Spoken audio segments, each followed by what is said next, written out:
His name was Jabari, a child of 12 reigns. He was like any other boy in Bujuni, herding his father's cattle during the day and sitting by the fire at night, listening to the stories of the elders. He was full of wonder, always asking questions that even the wisest among us could not answer. But no one, not even Jabari himself, knew that one day he would face something greater than any of us could imagine. That night, the sky was clear and peaceful. The moon hung low, painting the fields in silver light. Jabari had taken his cattle to graze near the great baobab tree by the river in Zali. He sat on a rock, humming a song his mother used to sing, watching the stars twinkle like the eyes of the ancestors. And then it happened. A bright light cut through the sky, streaking down faster than anything he had ever seen. It was not a shooting star, nor was it thunder. The ground beneath him shook violently, and a loud, humming sound filled the air. Jabari's cattle scattered in fear, their hooves pounding against the earth. Dust and wind whipped around him as he shielded his eyes. Then, silence. Jabari slowly looked up and gasped. There, in the valley, stood something that had never belonged to our world. A massive iron beast, taller than the tallest tree, gleamed in the moonlight. It was shaped like a smooth stone, its surface black and silver, glowing with strange blue symbols that shimmered like fireflies. A low, humming sound came from within, making the air itself vibrate. Jabari knew he should have run. He should have gone back to the village and told the elders. But something inside him whispered, "Stay." He took a step forward. The air grew colder as a part of the iron beast opened, releasing a mist that rolled across the dry earth. And from within the shadows, they appeared. Tall figures, much taller than any warrior in the village, stepped out. Their skin was smooth and dark, like polished stone, and their eyes glowed a deep, eerie blue. Their arms were long, their fingers thin and sharp. They floated above the ground, moving without sound. But it was the leader among them who was most terrifying. He was bigger than the rest, his armor gleaming with strange red symbols. His eyes burned red, like fire trapped inside glass. When he spoke, his voice rumbled like the sound of thunder rolling over the hills. "This planet is weak," he said. "It will fall like the others." Jabari did not understand everything the creature said, yet he felt the meaning deep in his chest.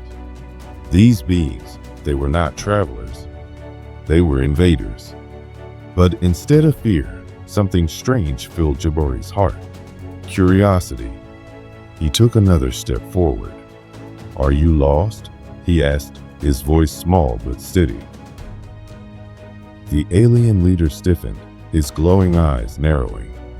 No one had ever spoken to him this way before. No one had ever welcomed him. On every other world he had conquered, the people had screamed, fought, or begged. But here stood a boy, just a boy, talking to him as if he were nothing more than a visitor in a strange land. "We are not lost," the alien leader said. "We are conquerors. We take what we want." Jabari tilted his head. "That is strange," he said. "Because in our village, the strong do not take. They give.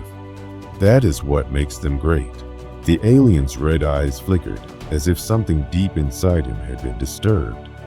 "Foolishness," he growled. "Strength is power." Jabari shook his head. "No," he said. "Strength is kindness." And then, in an act of pure innocence, he did something no one in history had ever done. He reached out and touched the alien's hand. The warriors behind the alien leader tensed, their weapons humming with deadly energy. But their leader did not move. For the first time in 1,000 years, someone had touched him without fear. Something inside him shifted. A flood of memories, long forgotten, rushed through his mind. He saw himself as a youngling on his own world before he became a conqueror. He remembered warmth, laughter, the gentle hands of his mother before war had turned him into something else.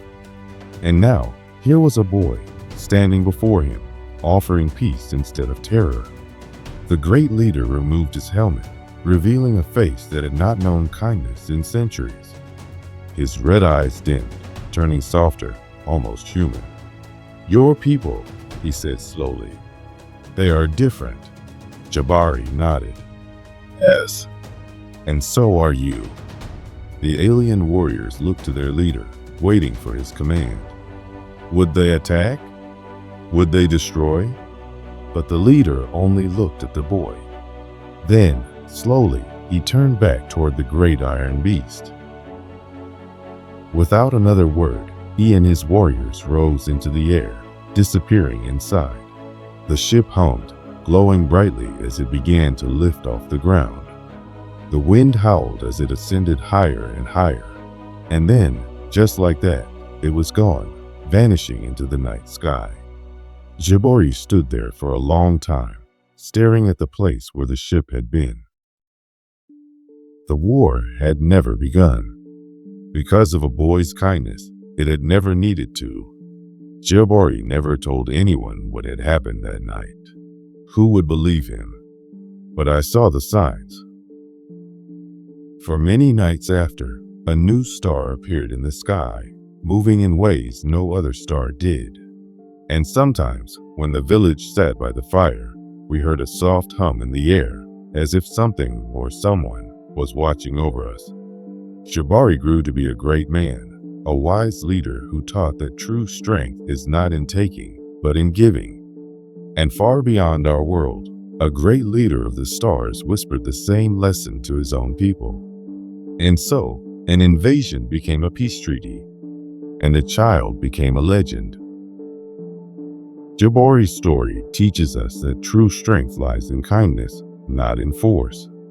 His actions show that fear creates war, but innocence and love create peace. Even the smallest actions can have great impacts, and a child's wisdom can sometimes surpass that of the wise. His empathy healed even the hardest heart, proving that violence is not the only answer. By offering a different perspective, Jabari showed that understanding can prevent destruction. His story reminds us that peace is always a choice, and those who dare to embrace kindness can change the world, even the universe. The world often teaches us that power is found in dominance, but Jabari's tale proves that real power lies in compassion. The ability to see beyond fear and show kindness, even to an enemy, is what truly transforms lives. His story tells us that courage is not about fighting, but about having the heart to choose peace when war seems inevitable. The most powerful leaders are those who understand the value of mercy, and those who inspire others to do the same. In every challenge, the choice between violence and understanding exists, and it is only through understanding that true change can happen. This is the legacy of Jabari, the boy who stopped a war with nothing but his heart.